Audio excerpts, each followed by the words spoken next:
مرحب مرحب. Alhamdulillah wassalatu wassalamu ala rasulillah la nabiyya wa la rasula ba'dah. Ma'akum ayuhat tulab al-an Syekh Muhammad Abu Tayyun min Palestin wa min KNRP. Fa insyaallah sayulqi al-muhadarah biduni mutarjim. Ista'adatum? Antum Arabiyyun yani. Ma'akum Syekh Bassam kulla yawm. Baik, labas. Insyaallah saya utarjim qalilan mungkin an-nuqtah alladhi lam tafhamun insyaallah. Baik. يفهمون عربي إن شاء الله. السلام عليكم ورحمة الله تعالى وبركاته.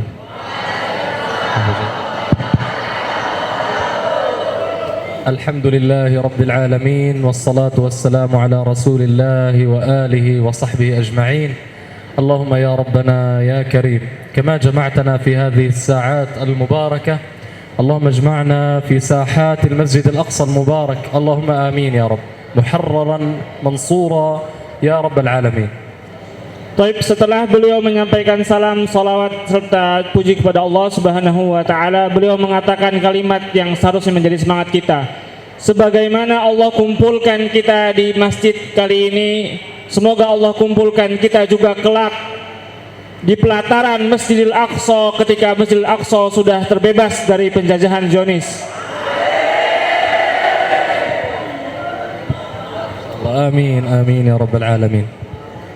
بداية كلنا الحمد لله هنا مسلم، يعني ليس هناك حاجة لأن نتكلم عن موقف وانتماء كل واحد منا للمسجد الأقصى المبارك. كلنا هنا إن لم يرتحل بجسده للمسجد الأقصى المبارك كل يوم فهو يرتحل بقلبه وبعقيدته وبدينه وإيمانه إلى المسجد الأقصى. فكلنا يعلم ما هو المسجد الأقصى في ديننا. هو مصر رسول الله صلى الله عليه وسلم، هو القبلة الأولى للمسلمين، هو مسجد حرام، وهو من الثلاثة مساجد التي لا تشد الرحال إلا إليها. كلنا يفقه ذلك، وهذه أول نقطة خلاص نتجاوزها مباشرة بإذن الله. الجميع هنا مسلم، الجميع هنا يعرف ما هو المسجد الأقصى المبارك وما قيمة المسجد الأقصى المبارك. Beliau menyampaikan bahwasanya tidak perlu lagi kita dipertanyakan posisi kita terhadap Masjidil Aqsa. Semua kita meyakininya bahwasanya Masjidil Aqsa menjadi tempat Allah memperjalankan Nabi Muhammad SAW ke Sidratul Muntaha, tempat di mana salah satu masjid yang disuruh oleh Rasulullah untuk melakukan perjalanan kepadanya. Maka sudah tidak sepatutnya kita membicarakan posisi kita terhadap Masjidil Aqsa. Itu sudah menjadi akidah yang melekat kepada diri kita semua. بعد ذلك لن أطيل عليكم كثيرا بمقدمات. سوف نتكلم مباشرة عن ما حصل مؤخرا في فلسطين في غزة. كلنا رأى أن أهل غزة ذهبوا ودخلوا إلى فلسطين وأرادوا أن يذهبوا من غزة إلى المسجد الأقصى المبارك، ولكن لم يستطيعوا، ولكنهم حاولوا، وكانت محاولة من أروع وأجمل ما رأينا في كل حياتنا. Langsung saja kita membicarakan apa yang terjadi di Palestina sekarang. Bahwasannya penduduk Gaza, Palestina menginginkan mereka bisa melaksanakan sholat, melakukan perjalanan ke Masjidil Aqsa. Namun tidak bisa mereka lakukan itu karena terhalangnya dari penjajahan Zionis. والآن كل ما نشاهده ونسمعه عن حال وخبر أهل غزة هو ضريبة ونتيجة لما فعله أهل غزة وهم يحاولون أن يذهبوا إلى المسجد الأقصى المبارك. هذه كلها الذي نشاهدها الآن من قصف للمستشفيات وللبيوت وقتل للأطفال وللنساء. كل ما نشاهده الآن هو ضريبة ونتيجة لمحاولتهم لأن يصلوا في المسجد الأقصى المبارك. هذا هو الثمن. Dan apa yang kita saksikan sekarang, di mana rumah sakit dihancurkan, rumah-rumah dibombardir, adalah hasil dari apa yang mereka lakukan untuk berusaha sholat di Masjidil Aqsa, untuk berusaha membebaskan Masjidil Aqsa. Apa yang kita saksikan sekarang itu adalah hasil dari berusaha mereka. Pengorbanan yang terjadi di Palestina, di Gaza khususnya, adalah hasil dari usaha mereka untuk membebaskan Masjidil Aqsa. البعض قد يسأل لماذا فعل ذلك أهل غزة؟ لماذا هم يعني فعلوا ذلك وجعلوا الاحتلال الآن يقصفهم ويقتل الأطفال والنساء أنا أسأل من يسأل ذلك من إندونيسيا خصوصا، كيف تظن أن الاحتلال الهولندي ذهب عن أرض إندونيسيا؟ كيف؟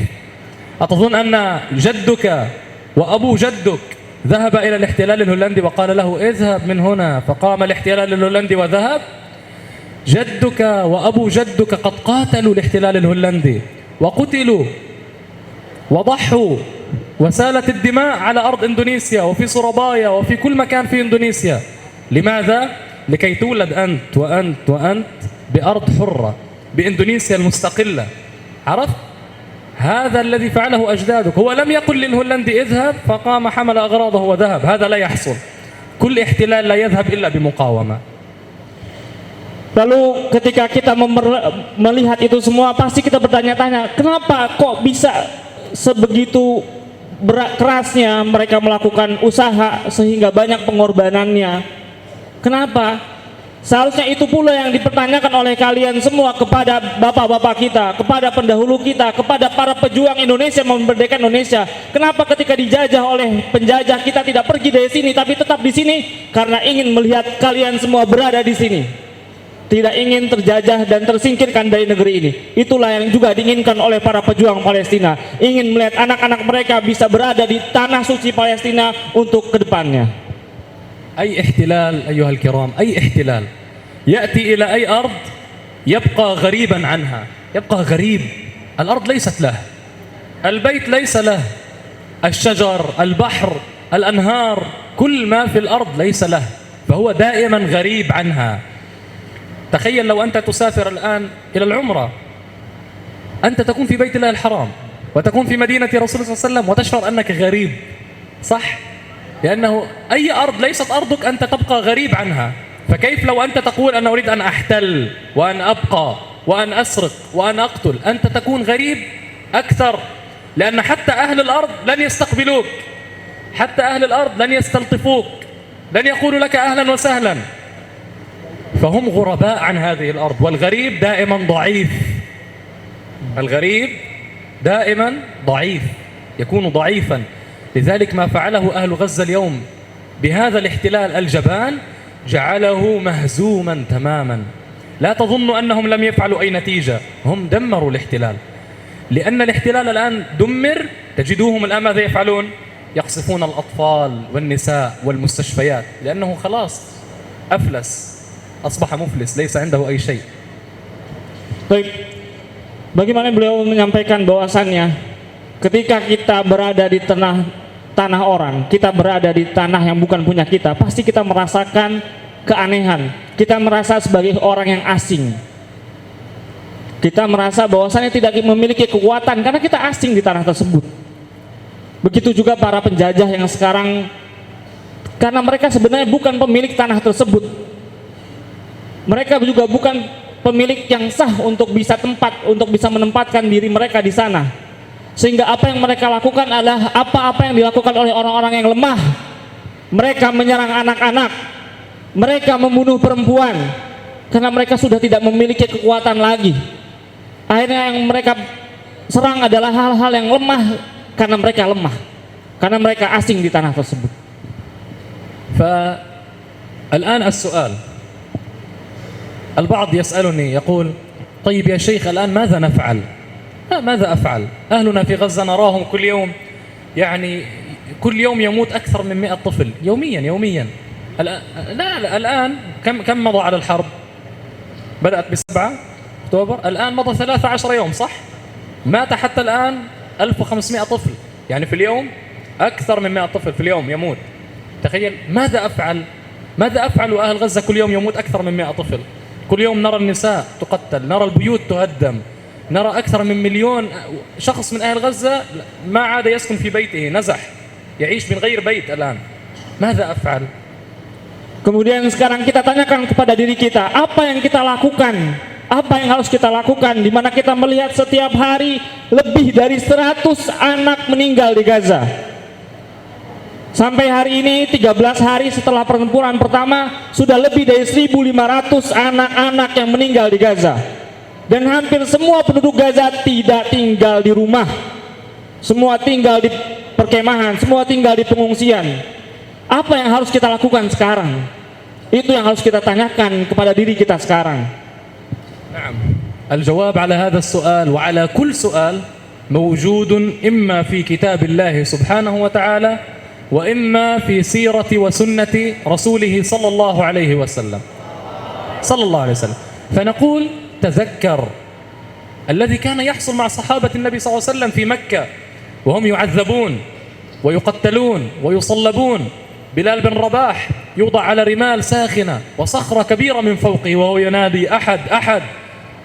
خباب مصلوب وتوضع حديدة حامية جدا ساخنة على رأسه وعلى جسده وهو يقول لا إله إلا الله. آل ياسر وسمية وعمار رضوان الله عليهم أبو جهل يصلبهم ويعذبهم وهم يقولون لا إله إلا الله محمد رسول الله. هذا الذي كان يحصل معهم نستطيع منه أن نفهم وأن نفقه ما هو دورنا اليوم في هذه الأزمة. Semua pertanyaan tadi yang kita tanyakan pada diri kita sebenarnya ada di dalam Al-Quran dan Sirah Nabawiyah.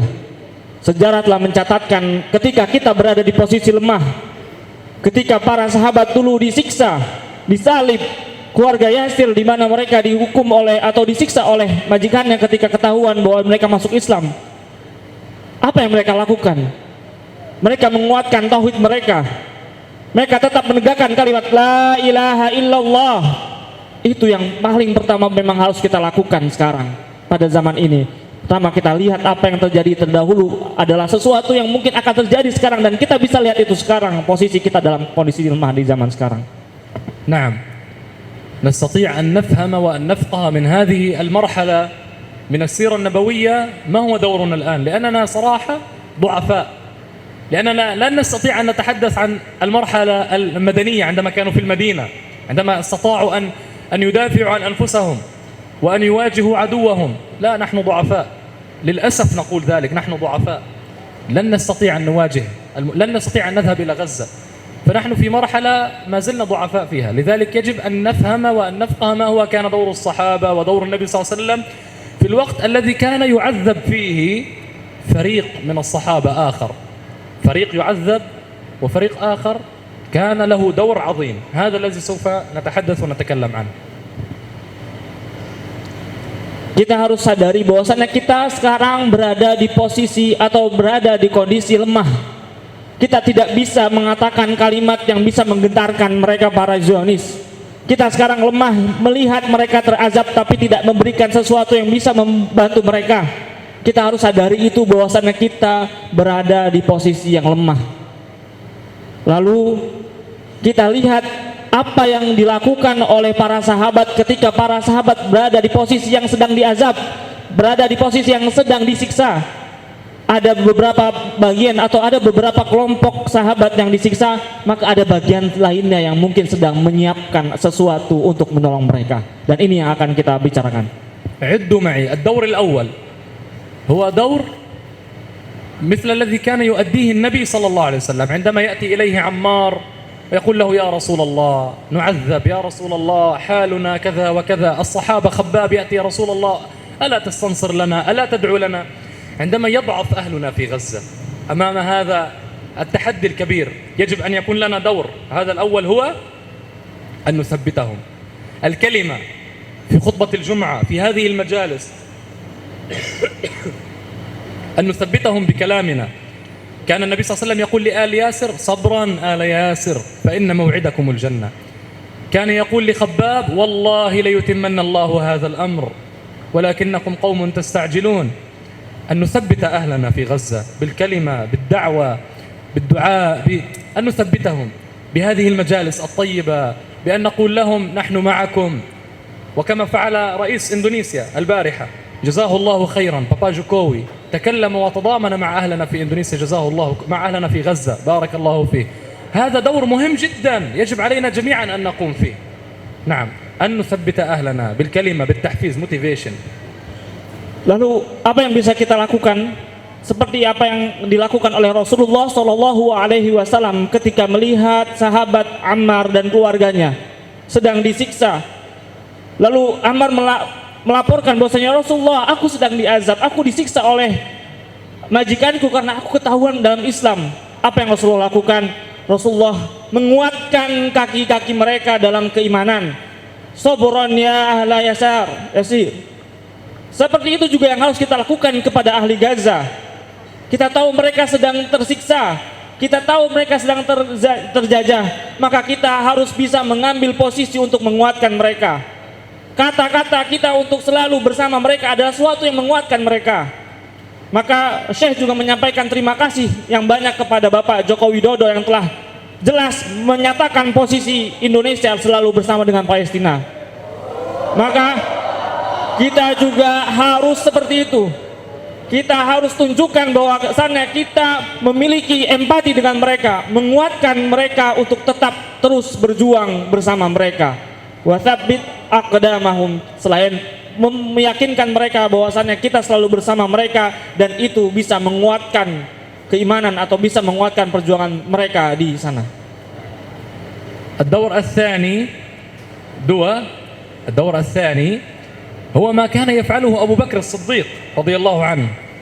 بلال بن رباح يعذب بين يدي أمية وهو ينادي أحد ماذا يفعل أبو بكر الصديق؟ ينفق من ماله الكثير ليعتق بلال بن رباح. المال، الصدقة، التبرع، التضامن بالمال، مثل KNRP وغيرها من المؤسسات بالمال.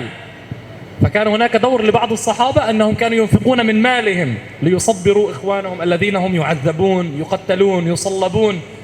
نعم، الدور الثاني هو التضامن بالمال بما أستطيع من صدقة ومن تبرع ومن تضامن إلى آخره. Lalu hal yang kedua yang bisa kita lakukan untuk perjuangan saudara-saudara kita di Palestina adalah seperti mana atau sebagaimana yang dilakukan oleh Abu Bakar As-Siddiq ketika melihat Bilal bin Rabah sedang disiksa oleh majikannya Umayyah. Apa yang Abu Bakar lakukan? Abu Bakar menginfakkan hartanya untuk membebaskan Bilal bin Rabah. Abu Bakar mengeluarkan hartanya untuk bisa membebaskan Bilal bin Rabah. Sebagaimana sekarang saudara-saudara kita di sana sedang tersiksa, segala macam kebutuhannya tidak bisa dipenuhi karena Zionis Israel yang menutup segala bantuan. Maka kita berusaha untuk memberikan apa yang kita punya dari harta. Maka salah satunya adalah yang dilakukan oleh KNRP untuk bisa menyalurkan bantuan donasi kita untuk Palestina.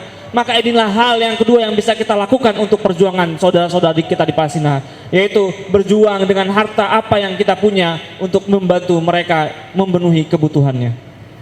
الدور الثالث في نفس هذه الفترة التي كان يعذب فيها الصحابة ويصلبوا ويقتلوا، نجد عبد الله بن مسعود يمشي حول الكعبة ويقرأ الرحمن علم القرآن خلق الإنسان. وعبد الله بن مسعود ضعيف، بدنه ضعيف. الذي يعرف السيرة يعرف أن عبد الله بن مسعود سيقانه كانت ضعيفة صغيرة جدا وكانوا يضربونه. إذن ما الذي كان يفعله عبد الله بن مسعود هنا؟ هذا دور جدا مهم، أن تذهب إلى أصدقائك، إلى جيرانك، إلى الناس الذين لا يعرفون ماذا يحصل مع أهل غزة، لا يعرفون ما هي القضية الفلسطينية، لا يعرفون ما هي جرائم هذا الاحتلال، فتخبرهم، أن تأتي بالمناصرين الجدد، بالداعمين الجدد. عبد الله بن مسعود ماذا كان يفعل؟ كان يأتي بمسلمين جدد إلى الإسلام. الدعوة، هو كان يدعو إلى الإسلام ونحن ندعو إلى الإسلام بدعوتنا إلى قضية فلسطين وقضية المسجد الأقصى المبارك. الدعوة أن تأتي بمتبرع جديد، بداعم جديد، بواحد لم يكن يعلم ما هي فلسطين وما هي غزة يصبح يعلم بسببك أنت. هذا دور جدا مهم على كل واحد فينا. نعم. Lalu hal yang ketiga yang bisa kita lakukan untuk bisa membantu saudara-saudara kita di Palestina adalah mendakwahkan dakwah Palestina ini kepada orang-orang yang belum tahu. Sebagaimana Abdurrahman bin Auf mengajak orang-orang untuk masuk kepada Islam, kita juga mengajak orang-orang untuk sadar, untuk tahu apa yang terjadi di Palestina sekarang. Maka ini adalah salah satu daur atau hal yang bisa kita lakukan, yang besar yang bisa kita lakukan untuk bisa menolong warga atau menolong saudara kita di Palestina adalah memberitahu kepada yang tidak tahu, mengetok pintu tetangga-tetangga kita, memberitahu bahwasannya bahwa ada di dunia ini satu negara yang belum merdeka, saudara muslim kita, yaitu Palestina. Maka daur yang ketiga adalah mendakwahkan dakwah Palestina kepada semua orang supaya semua sadar bahwasannya ini adalah hal yang harus kita perhatikan sampai sekarang. أما رابعا وهذا أقل الإيمان، هذا ماذا؟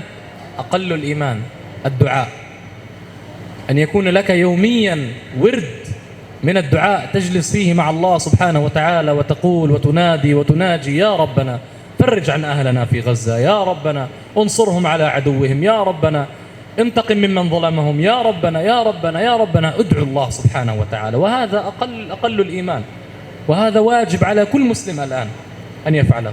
وهذا آخرا وأخيرا يعني الدعاء، وليس لأنه أقل الإيمان إذن هو قليل. الدعاء ليس قليل يا إخوة، الدعاء كثير.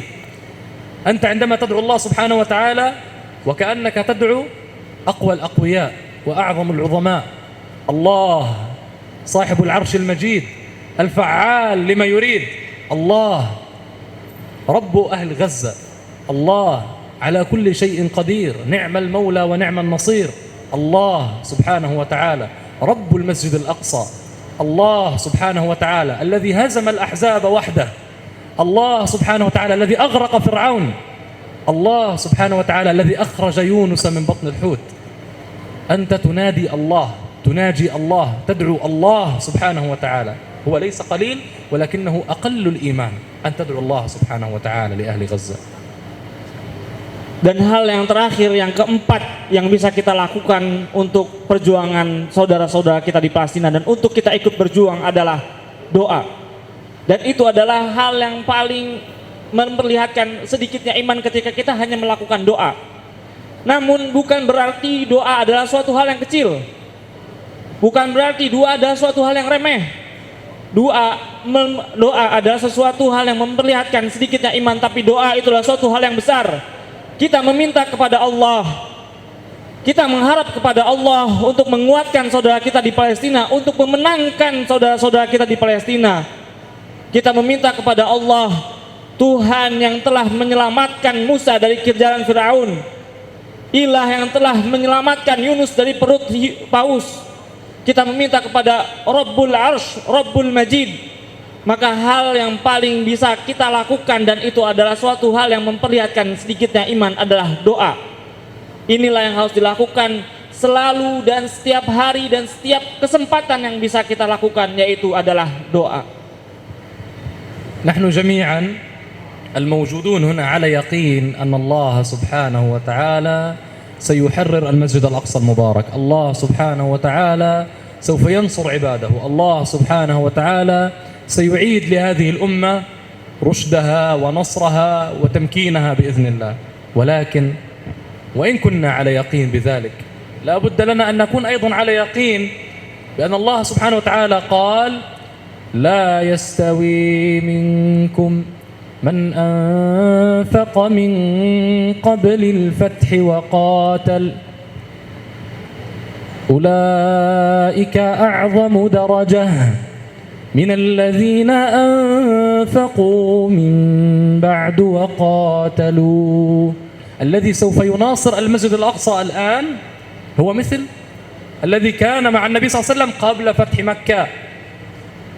الذي سوف يناصر المسجد الأقصى الآن وهو ضعيف والمسلمون هناك ضعفاء لن يكون كالذي يناصر المسجد الأقصى بعد أن يحرره الله سبحانه وتعالى على أيدي المؤمنين، ولن يكون مثل هؤلاء المؤمنين الذين ناصروا إخوانهم في غزة وهم ضعفاء الآن.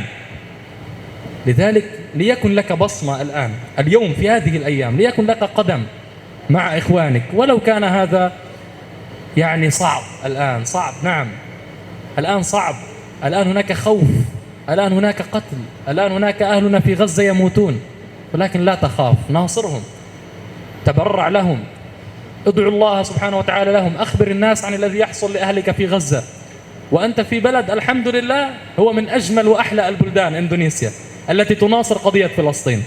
أكثر بلد في العالم يمكن يحب فلسطين هو إندونيسيا، سبحان الله. فأنت في بلد جميل جدا أيضا، هذا أيضا محفز لك على ذلك. ورئيسنا هنا في إندونيسيا بابا جوكوي جميعنا خلفه نقول ما قال، أننا جميعا نتضامن مع أهل غزة وجميعا نرفض جرائم هذا الاحتلال. وجزاكم الله خيرا. هذه وصية لكم. لا يستوي من أنفق من قبل الفتح وقاتل، أولئك أعظم درجة من الذين أنفقوا من بعد وقاتلوا. وجزاكم الله خيرا. Kita memang harus yakin bahwasannya Allah akan membebaskan Palestina, Allah akan membebaskan Masjidil Aqsa. Tapi kita juga harus yakin bahwasannya Allah telah mengingatkan kepada kita atau memberitahukan kepada kita bahwasannya orang yang berinfak kepada jalan Allah sebelum terjadinya kemenangan dan setelah menjadinya kemenangan adalah suatu hal yang berbeda derajatnya. Allah katakan a'dhamu darajatan indallah, maka tinggilah derajatnya, besarlah derajatnya orang yang berusaha memberikan pertolongan kepada Palestina sebelum terjadinya kemenangan, sebagaimana orang yang membantu jihad Rasulullah, orang yang membantu dakwah Rasulullah sebelum Fathu Mekah dan setelah Fathu Mekah derajatnya berbeda. Maka ketika kita mengetahui bahwasannya kita dalam posisi lemah sekarang, kita yakini bahwasannya Allah menyiapkan derajat yang lebih besar untuk orang-orang yang menolong ketika posisi lemah seperti sekarang daripada ketika nanti sudah dibebaskan. Maka sekarang kita harus mengikuti apa yang telah dilakukan oleh Pak Jokowi, bahwasannya Indonesia berdiri bersama Palestina, Indonesia terus mendukung untuk kemerdekaan Palestina. Maka tadi daur-daur ataupun hal-hal yang bisa kita lakukan untuk Palestina, mulai dari menguatkan mereka, kemudian mengeluarkan harta untuk mereka, kemudian berdakwah kepada orang semuanya untuk sadar bahwasannya ada mereka yang butuh bantuan kita, kemudian doa. Maka itu adalah wasiat yang Syekh berikan kepada kita untuk selalu kita lazimkan sampai kelak nanti kemerdekaan Palestina, pembebasan Al-Aqsa telah terjadi dan Al-Aqsa kembali kepada pangkuan umat muslim di dunia. سوف أختم إن شاء الله بهذه القصة وهذه الوصية. القصة البارحة كنت أشاهد فيديو لأحد الآباء وهو يصرخ على ابنه ويلومه. تعرف الأب يصرخ على ابنه ويلومه إذا كان يلعب في الشارع هكذا، صح؟ هو يصرخ على ابنه لماذا؟ يقول له لماذا استشهدت الآن؟ لماذا ذهبت الآن؟ لماذا مت الآن؟ استشهد ابنه. قال كنت أريد أن أجعلك قبطان في الطائرة تقود الطائرة، لماذا الآن مت؟ ولكن سبحان الله الابن لا يستطيع أن يجيب لأنه مات، ولكن لو كان يستطيع أن يجيب لقال له يا أبتي أنا مت لأشفع لك عند الله، أنا مت لأن الله اختارني أن أذهب إلى الجنة، أنا شهيد يا أبتي. لذلك سبحان الله هذه قصة جميلة جدا. أنا أريد منها أن أنتقل إلى وصية. الوصية هو مات، هذا الطفل مات، لن يستطيع أن يكمل دراسته، ولكن أنتم ما زلتم أحياء وأنا وجميعنا.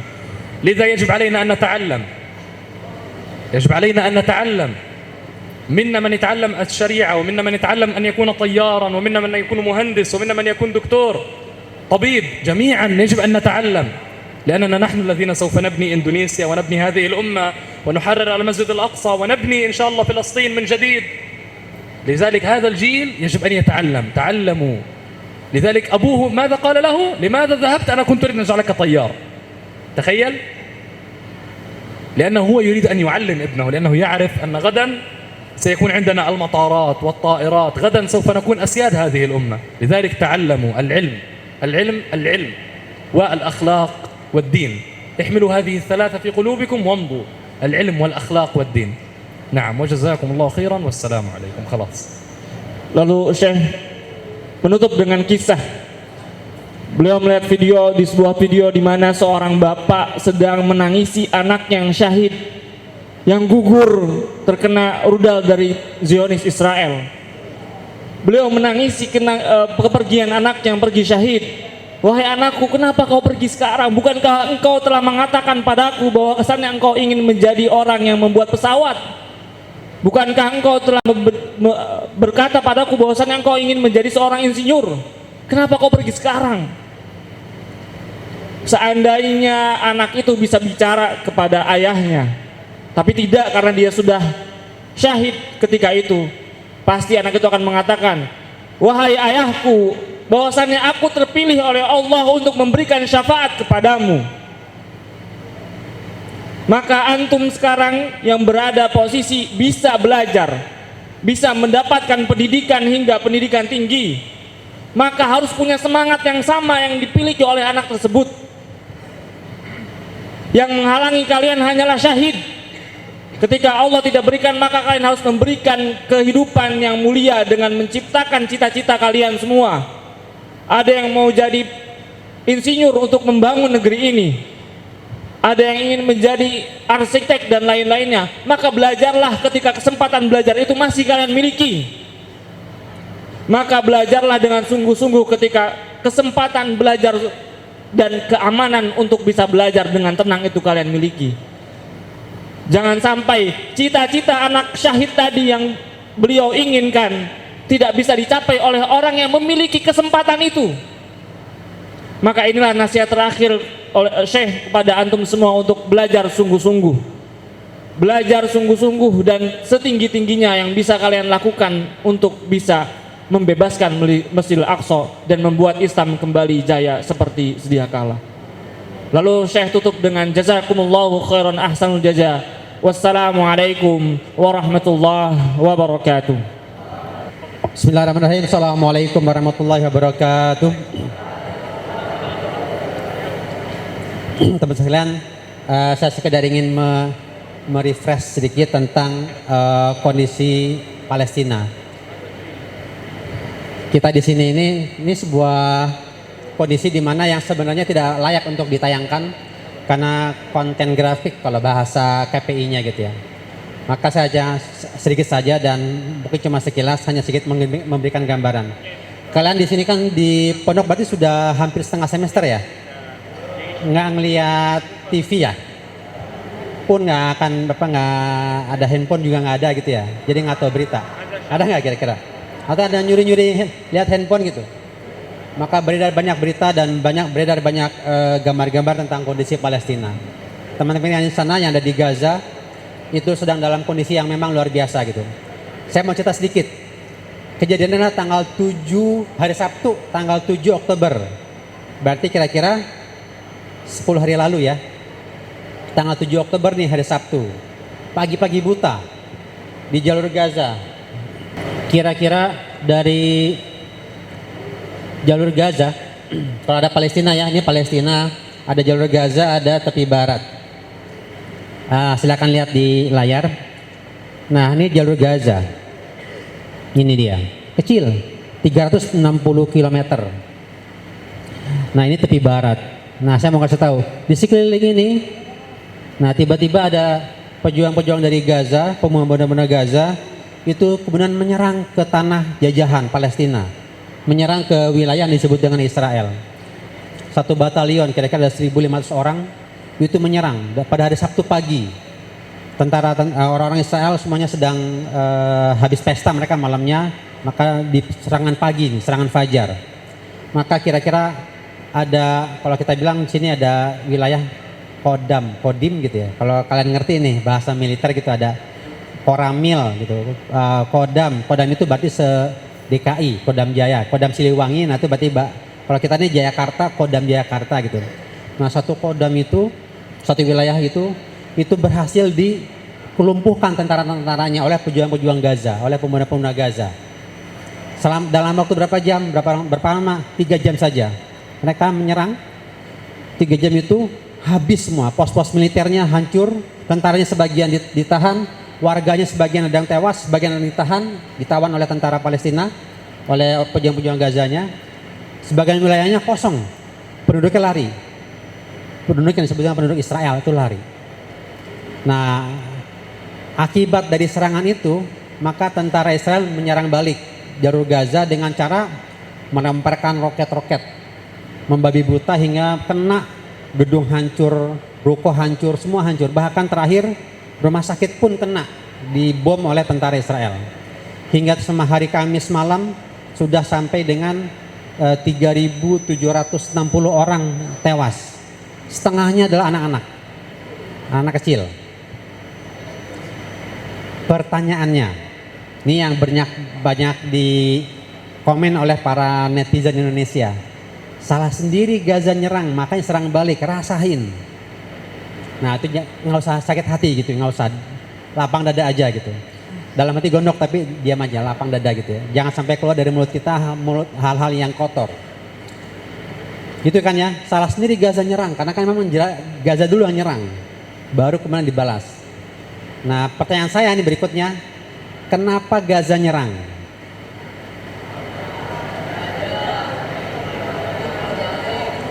Kenapa Gaza menyerang pada tanggal 7 Oktober itu? Nah, pintar kalau santri-santri kafilah mah insya Allah udah paham gitu ya. Kenapa mereka menyerang? Karena selama lebih dari 70 tahun atau lebih, kalau Gaza itu lebih dari 17 tahun di penjara, di blokade. Maka mereka sedang memperjuangkan kemerdekaan mereka. Seperti halnya kita dulu pada zaman kemerdekaan menyerang orang-orang Belanda, tentara Belanda. Sebagaimana dulu Bung Tomo itu mengajak semua warga membakar kota Surabaya agar tentara sekutu lari. Sebagaimana halnya tentara Jenderal Sudirman ngajak masyarakat bergerilya, muncul pagi-pagi di pos militer Belanda lalu membunuh orang-orang Belanda. Sama posisinya adalah Gaza sedang dijajah. Mereka sedang merebut kembali kemerdekaannya. Maka itu hal yang wajar. Oleh karena itulah Pak Jokowi kemarin tuh kan sudah merilis sebuah berita yang kalau berita itu sampai, dan insya Allah berita ini sudah sampai di teman-teman kita, saudara-saudara kita yang ada di Palestina, maka itu menambah semangat mereka. Uangnya belum nyampe nih, tapi omongan Pak Jokowi yang mendukung penuh kemerdekaan Palestina sampai ke mereka, itu menambah semangat mereka. Tadi yang pertama tuh ya, hal yang pertama yang dilakukan tuh. Yang kedua tadi kalau kata Syekh, seperti halnya tadi Abdullah bin Mas'ud membaca Quran di tengah Ka'bah kan gitu, meneriakkan, mendakwahkan. Maka itulah yang dilakukan oleh Jokowi pada kemarin tuh Pak Jokowi. Jadi mendukung penuh kemerdekaan Palestina, luar biasa gitu. Jadi mereka dalam rangka mencoba merebut kembali. Kalau tadi saya bilang tuh, tanah-tanah ini nih, tanah-tanah yang ini yang warnanya lebih hijau gitu, lebih muda. Ini adalah tanah-tanah Palestina yang dijajah oleh tentara Israel. Mereka mau rebut kembali. Dan sampai sekarang kalau saya dapat informasinya itu pejuang-pejuang Gaza itu sudah hampir kira-kira pertengahan antara tepi barat dengan Gaza. Jadi hampir mencapai tepi barat. Jadi sebagian besar tanahnya sudah berhasil direbut. Jadi mereka berhasil merebut tanah mereka yang dulunya dijajah oleh, yang dulunya diambil oleh Israel. Gitu ya. Nah itu dia. Jadi kalau ditanya kenapa Gaza nyerang, panjang nih urusannya gitu. Mereka dijajah, mereka dalam rangka memerdekakan diri sendiri. Karena ada yang bantuin, tentara nggak ada yang bantuin gitu. Kita hanya bisa bantu doa dan donasi.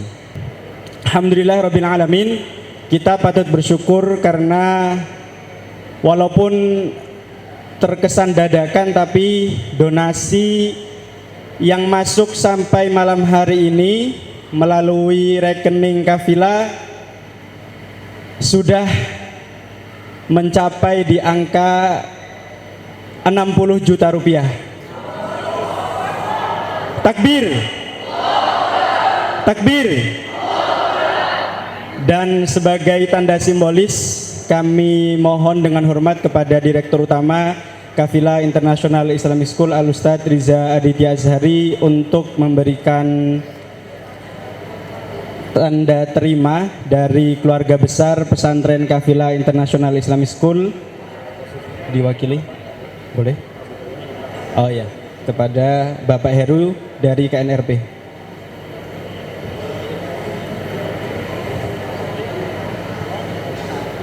Ini belum yang dari santri ya. Jadi insya Allah untuk tahap kedua nanti donasi yang dari santri yang tadi sudah dikelilingkan oleh Opkis, ditambah dari donasi yang masih terus masuk sampai malam hari ini, insya Allah akan kita lanjutkan di tahap yang kedua insya Allah.